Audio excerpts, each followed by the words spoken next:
What's going on, guys? I've literally just landed in London after my long flight from Australia, and I'm gonna go out and spend some money. I'm heading to the camera shop because Canon just launched the RF 15 to 35mm f2.8 with image stabilization, and for me, seems like a game changer lens. So let's go spend some money.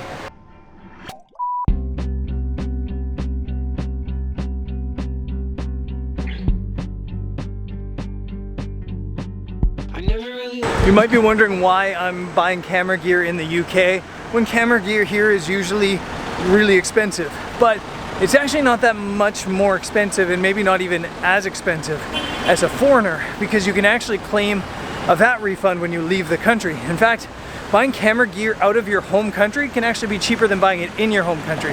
So I don't have the numbers offhand, but I'm gonna maybe put up like a graphic thing so you guys can see what I'm talking about. But if I was to buy this lens in Canada, depending what province I'm in, I have to pay the sales tax. So in Alberta, it's 5%. Here in the UK, the price is like £2,349 or something like that. But that includes the VAT, the tax. And I'm not sure what the tax is. I think it's like 17.5%. But when I leave Europe, I can actually claim a refund on that. So it works out to whatever the price is that I list in this graphic, and whatever that price difference is. So it's not really that bad. And honestly, if you're buying camera gear and you can get a VAT refund, sometimes it just makes sense to buy the gear out of your home country. So you're gonna head to the camera store, spend some money. I never really see you blush. I never really cared for Navy. I never really cared that much. Now I'm running on empty. Running on empty.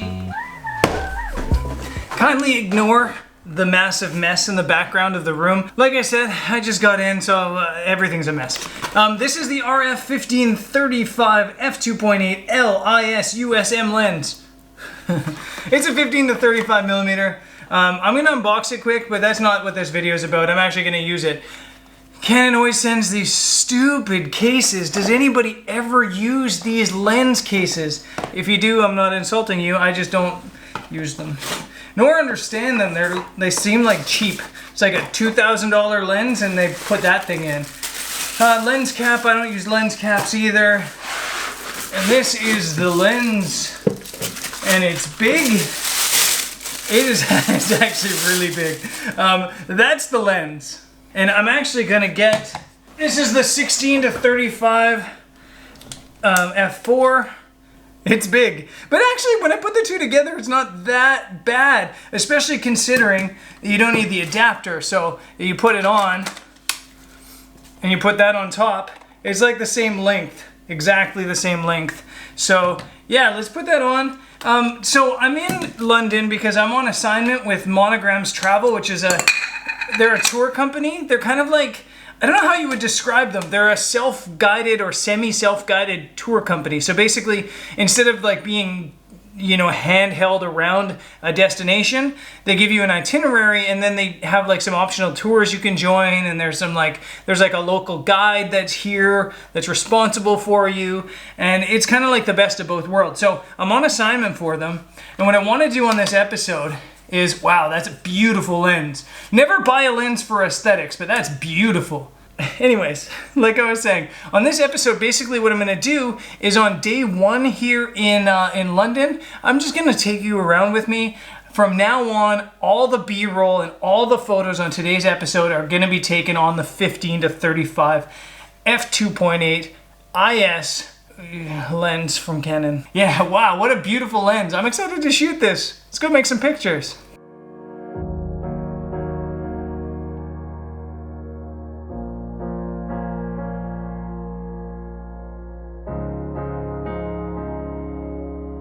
So I slept in this morning to catch up on jet lag, and also because the weather forecast said it was going to be garbage this morning, and then the light was just incredible.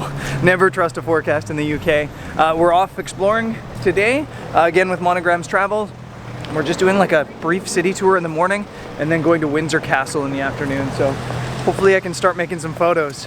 Most of the photos, obviously, on this episode are gonna be handheld kind of snapshotty images rather than really well set up shots, because I kind of just want to show you what this lens can do. So yeah, let's explore. I should mention that I didn't use a gimbal, nor am I stabilizing any of the footage in post-processing. I want to give you guys a true representation of what this 15 to 35mm lens can do straight out of the camera.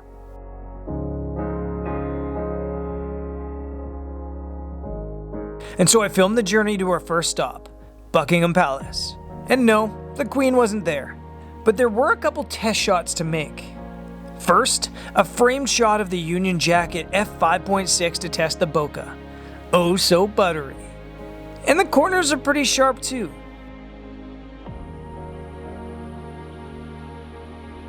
Later, another framed image in front of the doors at f11, sharp as a penguin in a tuxedo.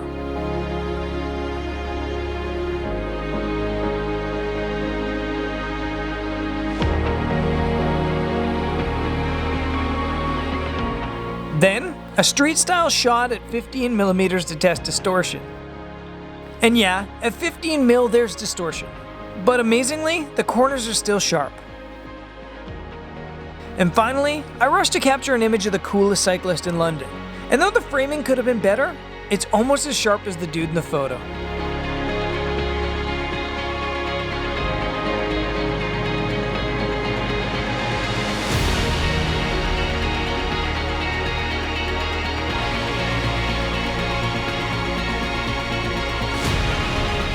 So we're being toured around by Monogram's Travel and doing a bit of a city tour. And it's funny because I've been to London like, I don't know, a dozen times, maybe more. And I'm learning so much and seeing so many things I've never seen before, even though we're just kind of like driving around the touristy area. So I think it's good to do like these little city tours. Even if you've been to a place a bunch of times, you just see so much. We're now heading to St. Paul's Cathedral, which is like my favorite site in all of London. I've photographed it a number of places, but I've never photographed it from the inside. So yeah, we're heading in. Again, 15 to 35, video and photos coming up. And yeah, this should be cool. There were a couple photos before we even stepped inside. I framed this image at f5.6. The contrast and detail is oh so sexy. And that touch of bokeh on the edges just adds to the depth. I wanted to again test the distortions at 15mm. And a vertical image of the straight cathedral columns is as big of a test as any wide-angle lens could take. And yeah, there's distortions, but not nearly as bad as I expected. Inside the cathedral, I wanted to put the lens to a test wide open, both physically and from an aperture standpoint. And even at f2.8, focused right on the foreground, it's as sharp as nails throughout the frame.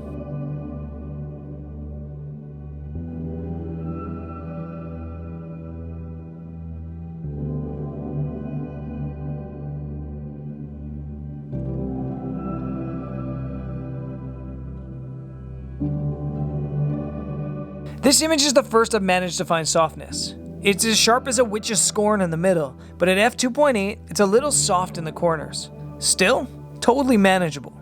I'm impressed not only by the sharpness, but the contrast of colors. Places like cathedrals where light and shadows can play a harsh game are often a challenge. But the combination of the RF 15 to 35mm lens and a Canon EOS R seem to handle it with class, both in photo and video.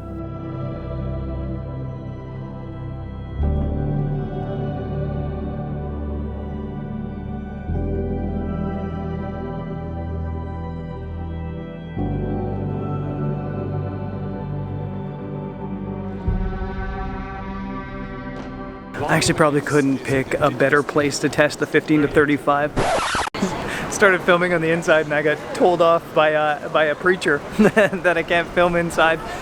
That was cool. I can't think of a better place to test out the 15 to 35mm lens than somewhere like that, where you can get so wide open, both at like f2.8 and just in general at 15mm. I've heard lots of rumors that the lens is super sharp right to the corners, so I'm excited to see if that's true. And now I think it's time to get some lunch, but then we're actually off to Windsor Castle. From a video perspective, the Canon 15 to 35mm RF seems to hold pretty well from an image stabilization standpoint.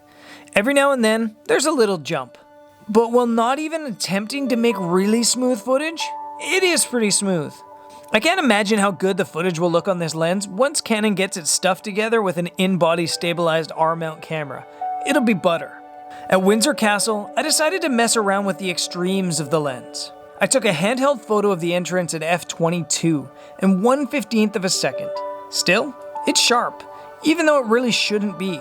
Okay, I'm at Windsor Castle, and I've got the grad filter on. Let me take that off. They made me take the mic off because they said no commercial filming, and apparently a mic means you're commercial filming. I am getting really tired, like so tired from this jet lag. I have my bag and tripod, and I'll probably end up using other lenses in real life because I am on assignment here, so I need to get real shots. And hopefully it comes out good. It just stopped raining actually, and the sun's come out, and there's actually some really nice skies. So even though it's like 3:30 in the afternoon, I might get some photos. I'm definitely jet lagged. Look at my settings on this shot. Oops. Still, it came out fine. And look at that. It's as sharp as that piece of Lego your kid left out after playtime that you just stepped on. Later, I found a Queen's Guardsman and had the chance to mess around with some portraits. I don't think I need to say it anymore, but I will. The images from the Canon 15-35 are as sharp as a panda in pajamas.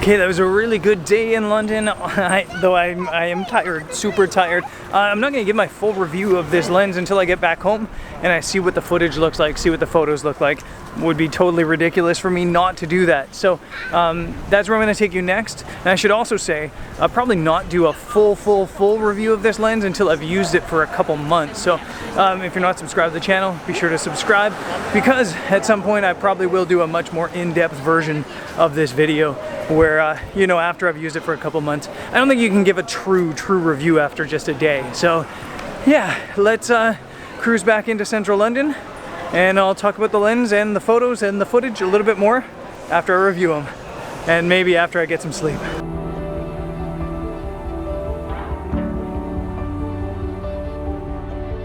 Okay, a couple days have passed and I've edited the video from today. I've also shot photos for a couple days on the lens, and I have to say, I am blown away by it. I think every single image I've taken on this lens has been sharp, and that includes the day after I filmed this video, shooting like long exposures handheld at about a half a second. They still came out sharp most of the time. The image stabilization is great. The bokeh looks really nice and buttery. And most of all, it is sharp as hell. I think in the church, in the cathedral, when I was shooting at f2.8, really wide, some of the corners were a little bit soft, but considering it was f2.8 and at 15 millimeters, it was way sharper than it should have been. So I'm beyond impressed with the sharpness of this lens. I have shot for a couple days, as I mentioned, and I found that with the filters, I'm getting just a bit of vignetting in the corners. It's nothing that I haven't been able to fix really quickly and easily in Lightroom, but a little bit of vignetting. I think part of that problem also is that Lightroom doesn't yet have like a profile correction for the 15-35 millimeter, and once that comes, you'll just be able to correct that every single time, I'm assuming. But I have only had the vignetting with filters. Without filters, there's been very little vignetting. Like I said, I'm super impressed with the 15-35 millimeter f2.8 RF lens from Canon. It might be my new favorite lens, and it's gonna be a challenge to convince me to take this off of my camera. Like I said, I'm going to do a big full review probably at some point, where I, maybe after a month or 2 months, share some of my images and give you a little bit more of an in-depth review on how it holds up. So, yeah, if you're looking to pick up this lens, I would go do it. And if you want to know what other camera gear I use, there's a link in the description of this video that takes you over to my website and a post that has all my gear listed. So go check that out if you want. And as for me, I got another full day in London. Tomorrow I'm going to walk you through a day in a life as a travel photographer on assignment. So I'll see you guys there. Peace.